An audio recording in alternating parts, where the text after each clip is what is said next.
Hey guys, welcome back to Clownfish TV. This is Kneon. I'm not here with Geeky Sparkles this morning. She is out and about, but I'm going to talk about the video game industry, and I'm going to talk about consoles and drama and why the console wars are over. And it's probably a good thing that players get through their heads that it's time to move on. I think it's time to move on from consoles, especially with all the drama around Xbox and Sony. And it's all happening in the same week. It's a good reminder that you don't need to play their games. And by games, I mean the corporate shenanigans that they're pulling. You can just go buy a gaming PC and you can play more games than any other console. You can play pretty much everything ever made. And you can play superior versions of a lot of these console exclusives. And frankly, it's not worth buying a console, I don't think, at this point, because the exclusives aren't very good. You get stuff like Starfield. And most consoles now are just stripped down, budget cut PCs anyway. So what is the point? Other than Nintendo. Nintendo is the outlier. They're always going to be the outlier. But Xbox and Sony, it's game over for them. I know, especially after this week. It's really bad. So we're going to talk about that. Guys, I don't know if you know, but we actually have a second channel. It's Clownfish Gaming. And we're ramping the content up over there. And I'm actually live streaming over there. Did you guys know that? I live stream over on Clownfish Gaming. Sometimes I do news over there. Sometimes we do gameplay. And sometimes I do it with the kids. It just depends on, kind of what we're doing that week, that day. But there are other news videos out there.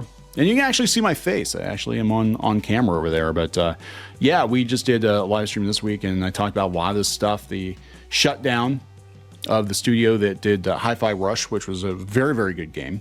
And that's some of the backlash going on right now with Xbox. So we'll talk about that. And we're going to talk about Sony and Helldivers and that nonsense. And yeah, kind of what I think is going to happen here in the future for consoles. Console wars are over. The PC won. Glorious PC master race. So we're going to talk about this. Before we get into it any further, please subscribe for more pop culture news, views, and rants, guys. Yeah, so where to start? Let's talk about Sony and Microsoft burning down, nuking literally any goodwill that they might have had left this week. Yeah. Xbox boss Phil Spencer had his Fallout 76 bunker nuked. So it wasn't personal. He was the final boss in my eyes. In RPG, I prefer to be the bad guy. It wasn't a protest. It wasn't a protest, but I think it was, because why now? Why do that now? But yeah, they actually went after Phil Spencer's in-game camp. Because over Bethesda Studios, divisions being shut down.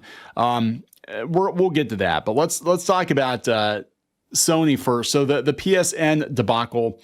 Helldivers 2, a very, very well-regarded game. Lots of people love this game. A AA budget, I guess, compared to a AAA budget. A lot of fun. A lot of people love it. And then Sony decided to Sony, and they're like, hey, yeah, you're going to have to connect your PSN account even to Steam. Even if you don't have a PlayStation, you're going to have to create one to play this game. And people were pissed.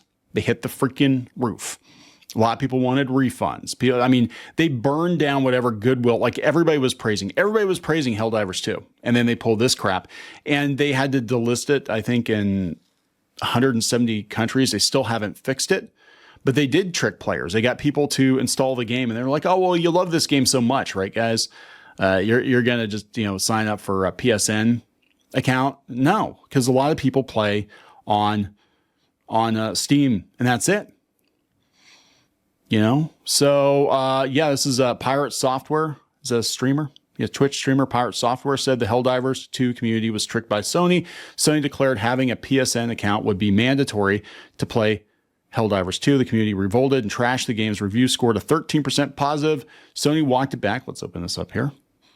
Sony walked it back and stated they wouldn't be making PSN mandatory. Yeah, but they're doing it now with Ghost of Tsushima, I think.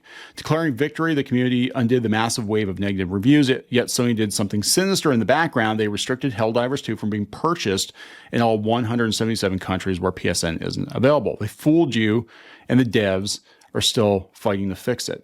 They want you, look, they're going to force you to sign up for this, right? Because that's what they do.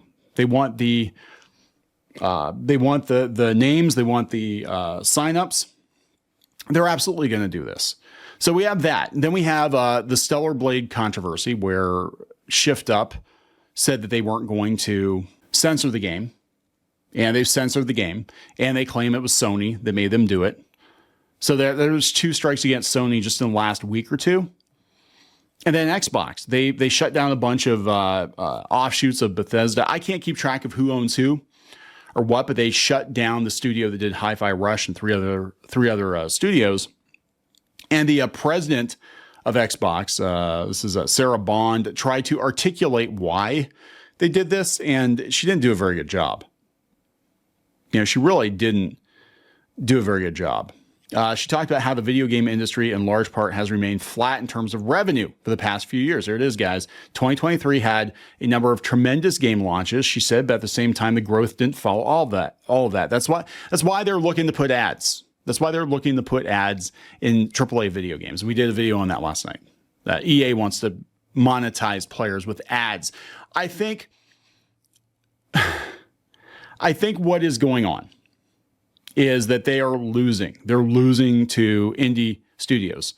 They're losing to older games. We've done videos talking about older games. People are playing older games now.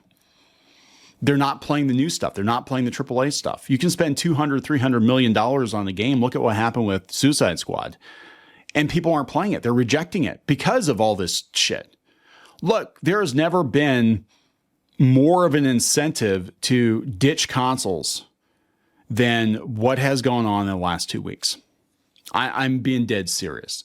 And I actually put an article up on the Clownfish TV X account. We're going to be doing original content over there as well. YouTube is up to some shenanigans, but we're going to try to spread out a little bit. Remember, gaming channel on YouTube. And we also simulcast on, or I do on my personal Twitter account. But we're putting original content out on X as well. But yeah, the PC won. And I think the PC needs to win. And I got all kinds of shit. I just put this out one night. I was just kind of thinking about this. I'm like, there's no good reason to buy a console anymore, especially with this stuff. And so there's no need for it. Zero. Even a mid-range PC can run pretty much every game ever made and better than a current gen console. The Steam Deck outclasses the Switch. It does. The only reason anybody's buying consoles is the price, exclusives, and force of habit. And I do agree with that. 100% that it's force of habit that people buy consoles. They're used to that. It doesn't mean anything to kids today. Kids are growing up playing PCs. Most of their favorite games are on PC, Minecraft and Fortnite and Among Us and, you know what I'm saying, Roblox, Sims, whatever they're playing, it's on a PC.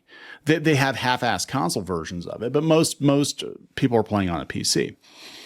And so then the excuse I always hear is that gaming PCs are incredibly expensive and cumbersome and whatever. And there are so many mini gaming PCs out there right now that do a pretty decent job of running the games you probably want to play. If you're not looking for the latest AAA title, because who the hell would at this point, you can get a decent mini gaming PC for the price of a PS5 or less. You know, it'll run pretty much everything, and you can upgrade it. Like, why the hell would you even waste your time buying a console, especially with the bullshit they've been pulling this week? There is no need for Xbox or Sony. And with Xbox, it's like when everything's Xbox, every Windows PC is effectively an Xbox. When everything's Xbox, nothing is. And Sony is Sony, right? They shut down their Japanese division, I guess, the Japan studio. They're focusing on AAA Western titles, and most of the stuff that is console exclusive eventually comes to PC anyway. I don't even see a point. You know, we don't need consoles. Consoles were great. They were dedicated game PCs, basically dedicated gaming PCs that were accessible, easy to use, and we're kind of beyond that now. And I love my consoles, right? I'm not telling people that they're not allowed to like consoles. I have fond memories of consoles, but like, you're going to go buy a new system to play Starfield? You know what I'm saying? Like, why the hell would do that? Everything is an Xbox now. But Nintendo is always an outlier. Nintendo, basically, their game systems are halfway between a video game console and a toy. They always have a gimmick. It's something grandma can play. It's something, the family can play.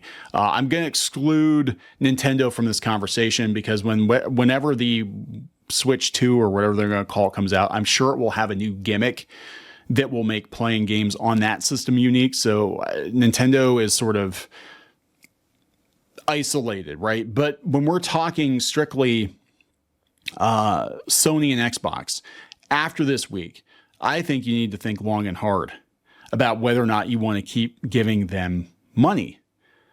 Do you want to go buy another $500, $600, $700 console and then have them kick you in the nuts repeatedly for games that you can play on the PC anyway? You know what I'm saying? Like force them to kowtow to you.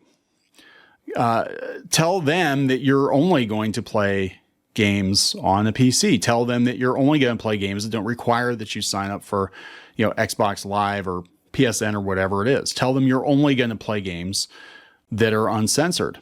And you do that by voting with your wallet, right? And I think now is a fantastic time if you're an indie game developer, because the audience is obviously hungry for quality AA titles, indie titles, but ones that don't have direct connections to Microsoft or Sony. And I think that we need more of that. I would love to have finished, standalone, completed games on day one, on launch. Everything is in beta. Everything is early access. Everything is unfinished. Everything is live service.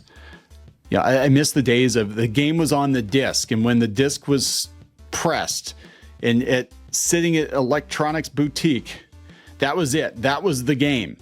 There might occasionally be an update, but the update was to squash bugs that the developers didn't catch, right? It wasn't to add shit you didn't want or censor shit or, retcon the game you thought you bought. Like, oh, hey, cool. Now she's wearing jeans instead of a thong, but whatever. We always meant to do that.